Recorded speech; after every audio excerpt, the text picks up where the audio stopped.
UGC कानून के विरोध में कासगंज का ब्राह्मण समाज सड़कों पर है।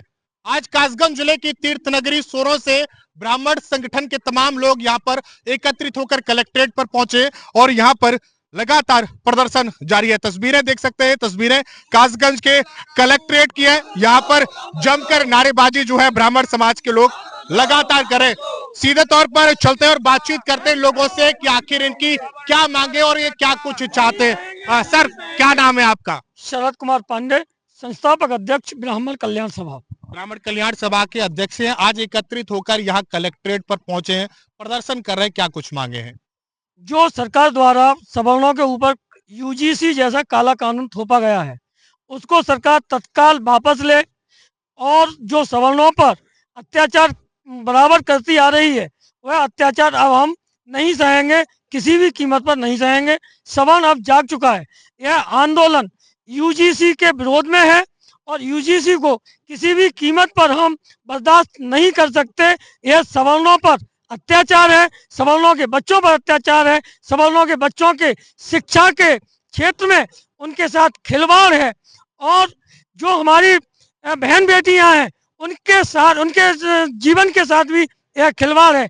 ऐसा काला कानून सरकार को वापस लेना होगा। यह मैं स्पष्ट करना चाहता हूं कि जो मोदी जी कहते हैं सबका साथ सबका विकास, यह सबका साथ सबका विकास हमको कहाँ दिखाई दे रहा है? एक के साथ में पक्ष और दूसरे के साथ में पक्षपात। ऐसी दूषित राजनीति बंद होनी चाहिए और सवर्णों के साथ जो शोषण हो रहा है उसको मोदी जी तुरंत बंद करें और यूजीसी जैसे काले कानून को तत्काल वापस लें। एक तरफ पक्ष, दूसरी तरफ पक्षपात का आरोप लगा रहे, कैसे देखते हैं इस कानून को? कानून गलत स्थापित किया गया है, इसको तुरंत तत्काल प्रभाव से खत्म करना चाहिए। मैं इसकी घोर निंदा करता हूं। मैं पंकज मिश्रा ब्राह्मण अखिल भारतीय ब्राह्मण सभा से हूं, जिलाध्यक्ष, और आपके संघ हूं। और बिल्कुल नहीं हुआ 3 दिन तक देखते हैं, नहीं तो सड़कों पर उतरेंगे ब्राह्मण समाज। ब्राह्मण समाज सड़कों पर उतरेगा। मांगे नहीं मानी जाती है, कानून वापस नहीं होता है, क्या रुख अपनाएंगे? रुख यही अपनाना है कि किस तरह से हमारी आवाज वहां तक पहुंचे मर्यादित तरीके से, और जब मर्यादा टूटती है तो आप समझदार हैं कि क्या हालत होती है। कानून सब अच्छे होते हैं, लेकिन कानून में जो खामियां होती हैं अगर उनको दूर करके उनको लागू किया जाए तो बहुत ही स्वागत अभिनंदनीय होता है। लेकिन इस मैं चिंतक भी हूँ, अनुपम मिश्रा अणु है मेरा नाम, साहित्य का चिंतक हूँ। लेकिन चिंतक का मतलब ये नहीं है कि केवल हमें हर चीज को देखते रहें और हमारे साथ अत्याचार हो रहा हो तो हम उसको सहन करते रहें। हम स्वतंत्रता से जी भी नहीं सकते। यूजीसी को इस कानून के तहत इतना गुलाम बना दिया है कि स्वायत्तता ही खत्म करने की कोशिश हो रही है कि अगर आपके सामने कोई शिकायत आती है तो शिकायत को एक पक्षीय देखते हुए दूसरे को सुने ही ना। ये कहाँ का तरीका है? बच्चे हम आपके बच्चे हैं क्या? बाकी कानून सच्चे हैं, ये मैंने बनाया, स्लोगन बनाया भी, तो इस बात को देखते हुए हमें भी तो सुना जाए।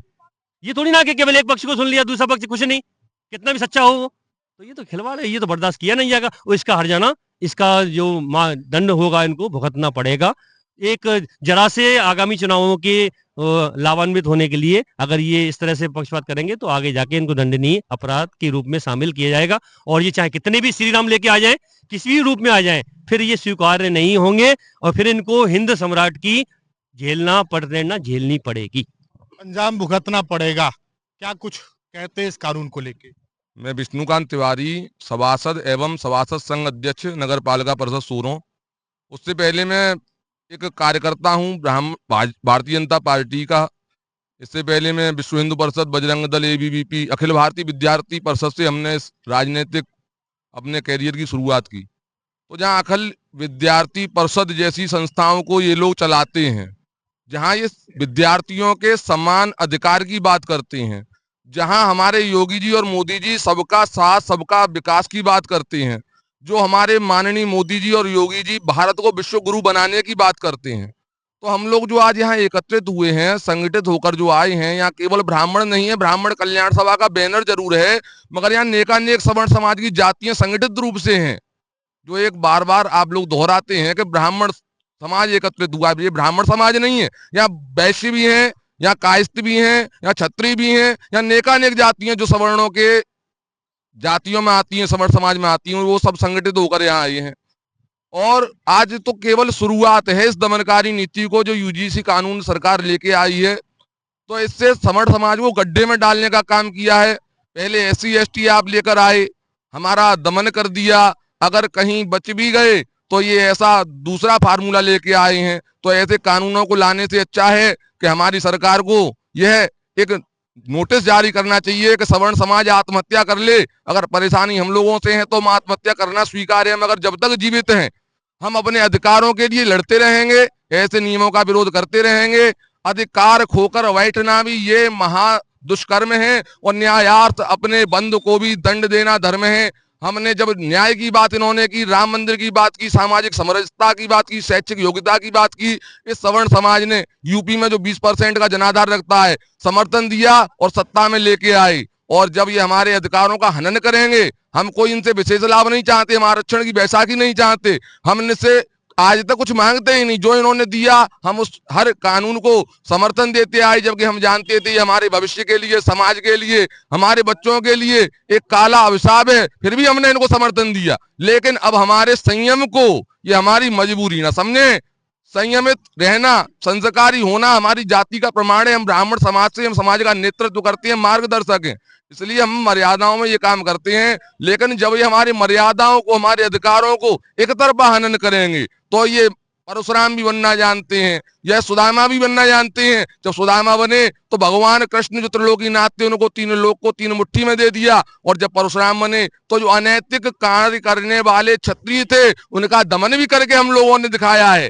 तो आज हमको यह सरकार मजबूर न करे कि हमको वापस उस परशुराम बनकर, और जो ये जितने भी अनैतिक बाणासुर रूपी सांसदों ने मिलकर ये कानून लेके आए संसद में, जिसको पूरे पार्लियामेंट ने पूर्ण बहुमत से पास किया है, तो उन सभी सांसदों को जहां कहीं वो हैं, और या जो हमारे समाज के प्रतिनिधि विधायक सांसद बने बैठे हैं, जो कहते हैं हम सवर्णों के नेता हैं, सवर्ण का वोट हमारी बापोती है, तो बापोती हम किसी की नहीं है। हम विचारों के साथ हैं, जो वैचारिक समर्थन देगा, जो समाज को साथ लेके चलेगा। हम ये नहीं कहते बनिया बढ़ा दो, ब्राह्मण बढ़ा दो, ठाकुर बढ़ा दो, कायस्थ बढ़ा दो। हम ये कहते हैं सामाजिक समरसता जो आपका उद्देश्य और नीति है, तो उसमें क्या सवर्ण समाज उपेक्षित है? क्या हम मुसलमान हैं? क्या हम ऐसे कोई कृत्य की है जो समाज से हमारा निष्कासन किया जा रहा है?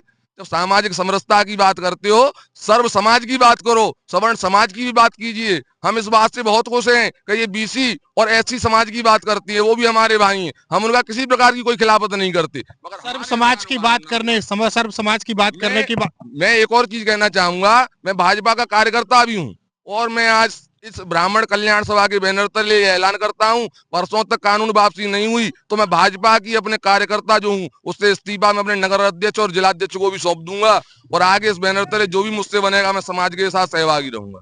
सहभागी रखें। ये कह रहे हैं कि भारतीय जनता पार्टी के ये कार्यकर्ता हैं और इस्तीफा सौंपने की बात कह रहे हैं कि अगर कानून वापस नहीं होता, तो आप क्या देखते हैं इस कानून को? ये करके दिखाएंगे, और जो कह रहे हैं उस पर पूर्ण संकल्पित रूप से ये जो कह रहे हैं वो पूरा करेंगे करेंगे करेंगे। बिल्कुल, ये थे मेरे साथ तमाम सवर्ण समाज के लोग। साफ तौर पर आक्रोश यहाँ पर देखने को मिला। इसके साथ ही इन्होंने कहा कि UGC कानून अगर वापस नहीं होता है तो ब्राह्मण समाज सड़कों पर आएगा, आंदोलन करेगा। उसके अलावा जो भारतीय जनता पार्टी के कार्यकर्ता भी इस समाज में वो भी अपना इस्तीफा सौंप देंगे। कैमरा पर्सन रोहित विश्वासी के साथ मैं आयुष भारद्वाज, देखते रहे हमारा कासगंज।